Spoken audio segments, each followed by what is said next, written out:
नमस्कार मित्रों, स्वागत है आप सभी का आपके अपने ही पसंद है यूट्यूब चैनल में। जी हाँ मित्रों, जैसा कि आप सभी को ज्ञात है कि आज 11 नवंबर है और डीएलएड फोर्थ सेमेस्टर के जो आज के जो एग्जाम्स थे यानी हिंदी, इंग्लिश और शांति शिक्षा के जो पेपर थे, 3 पेपर थे, वो कंप्लीट हो चुके हैं। जिसके संबंध में आपको आपके हिंदी यानी मॉर्निंग शिफ्ट में जो हुआ था आपका प्रश्न पत्र, उसके लिए आपको बेहतर और सिलेक्टेड आंसर की आपको प्रोवाइड करा रहे हैं मित्रों। और कल के लिए माफ़ी चाहते हैं क्योंकि कल हम सेंटर पे जा रहे थे तो थोड़ी सी दिक्कत आ गई, जिसके कारण से हमें प्रश्न पत्र नहीं मिल पाए थे और उनकी जो आंसर की है वो इन वीडियो के पश्चात आपको मिल जाएगी मित्रों। तो चलिए, आप सभी लोग देख पा रहे हैं कि आपके चतुर्थ सेमेस्टर परीक्षा वर्ष 2020 सक्षम प्रश्न पत्र हिंदी का जो प्रश्न पत्र आपके सम्मुख है, यहाँ पर आप सभी के पहली जो श्रृंखला है वो वस्तुनिष्ठ की है। तो इसमें पहला ही क्वेश्चन है कि साकेत महाकाव्य के रचनाकार हैं।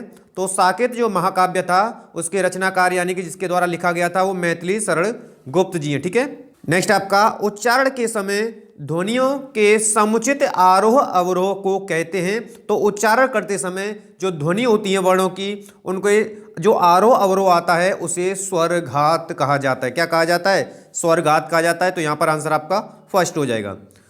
नेक्स्ट क्वेश्चन आपका, अनुस्वार के बाद यदि पा वर्ग का व्यंजन आता है तो अनुस्वार का उच्चारण होता है। जैसा कि मैंने आपको कई बार बताया था, किसी भी वर्ग का व्यंजन आता है यदि उसके अनुसार के पश्चात आता है तो वह अपने ही पंचम वर्ग में बदल जाता है। तो पा वर्ग का पंचम वर्ग माँ हो जाएगा। तो आंसर भी आपका माँ बिल्कुल करेक्ट होगा।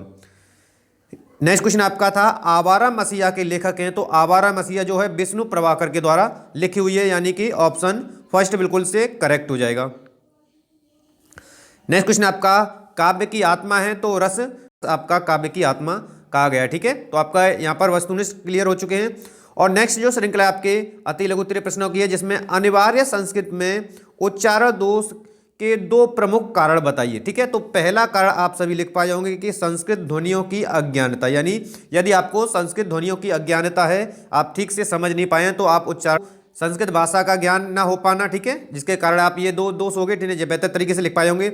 और नीति की का कोई भी श्लोक लिखिए, ठीक है, जो आपको याद हो, आपने एक अच्छी तरीके से लिखा होगा, कोई किसी भी श्लोक को लिखा होगा आपने, सर्वे भवन्तु सुखिनः ये भी लिख पाए होंगे, या अदरवाइज आप कोई अलग लिख कर आए तो भी आप बेहतर तरीके से करेक्ट आंसर है। ठीक है, और कहानी के 2 प्रमुख प्रकारों के नाम बताने हैं। तो देखिए, कहानी के प्रकार मैंने आपको बताए थे कई बार, वर्णनात्मक, ठीक है, आपके कहानी का एक प्रकार हो जाएगा वर्णनात्मक, सेकंड हो जाएगा भावात्मक, ठीक है, अगली हो जाएगी चित्रात्मक। ठीक है, 2 ही लिखने थे तो जिन्हें आप बेहतर तरीके से कई लिख के आए होंगे। नेक्स्ट आपका 6 वर्ण का संयोग से बना है। तो 6 जो है मैंने आपको कई बार बताया कि जो संयुक्त अक्षर हैं किस तरह मिलकर के बने हैं। ठीक है, अ का सा आ ये दोनों ही व्यंजन हैं जो अर्धमात्रिक होंगे, जिसके साथ आ मिलकर बनेगा तब आपका 6 वर्ण बनेगा। ठीक है, चलिए अगला प्रश्न आपका, हिंदी गद्य की 2 विधाओं के नाम लिखने थे। कहानी, निबंध, रचना आदि आप लिख सकते थे। ठीक है, जिनके माध्यम से आप बेहतर तरीके से लिख पाए होंगे। वहीं पर आपके स्वर्ण शब्द के पर्यायवाची आप बेहतर तरीके से सोना, कनक आदि आप लिख पाए होंगे। अगला प्रश्न था आपका, जीवन एवं आत्मकथा में कोई अंतर, यानी 4 अंतर बताने थे। यानी जीवन किसी भी लेखक के द्वारा किसी व्यक्ति विशेष के ऊपर लिखी जाती है। ठीक है, और जबकि आत्मकथा उस व्यक्ति की स्वयं की ऊपर लिखी हुई होती है। ठीक है, तो इसमें आशंका बनी रहती है, इसमें कोई आशंका नहीं होती है, इसमें यथार्थता होती है। ठीक है, क्योंकि स्वयं व्यक्ति खुद की अपनी बिल्कुल सच्चाई उसमें अंकित करता है आत्मकथा में। ठीक है, तो यहाँ पर भी आप जो है इनके उत्तर सही अच्छी तरीके से लिख पाए होंगे अंतर में। नेक्स्ट आपका प्रत्यय एवं उपसर्ग में अंतर बताना था। ठीक है, तो प्रत्यय मैंने आपको कई बार समझाया कि ऐसे शब्द या ऐसे वर्ड इसी शब्द के अंत में जुड़कर उनके अर्थ को परिवर्तित कर देते हैं। ठीक है, कोई भी एग्जांपल देख सकते हैं। इसी तरह उपसर्ग आपका यानी किसी वर्ड के आदि यानी कि प्रारंभ में जुड़कर उसके अर्थ को परिवर्तित कर देते हैं, आपके उपसर्ग कहलाते हैं। ठीक है, तो इनको भी आप लिखकर आ पाए होंगे बेहतर तरीके से, यानी प्रतिधन एक प्रत्येक हो जाएगा। ठीक है, मानवता आदि आप लिख पाए होंगे। वहीं पर नेक्स्ट आपका मौन वाचन क्या कहते हैं। ठीक है, यानी सस्वर जो मौन वाचन होता है, यानी जिसमें कल्पना शक्ति, आपकी मानसिक शक्ति, ध्यान धारणा शक्ति जो है उसका डेवलप होता है, उससे मौन वाचन कहलाता है। ठीक है, वाचन आपके 2 ही प्रकार के होते हैं। ठीक है, एक सस्वर, एक मौन वाचन। ठीक है, तो इनके तरीके से आप इसको भी लिख पाए होंगे। वहीं पर आपका अनुच्छेद का उचित शीर्षक चयन करते समय किन बातों का ध्यान रखना है। जैसे कि मैंने आपको बताया था, कोई भी यदि अनुच्छेद है, आपको शीर्षक उचित उसमें चयन करना है। तो प्रथम की 2 पंक्ति और अंतिम की 2 पंक्तियों में आपको देखना होता है।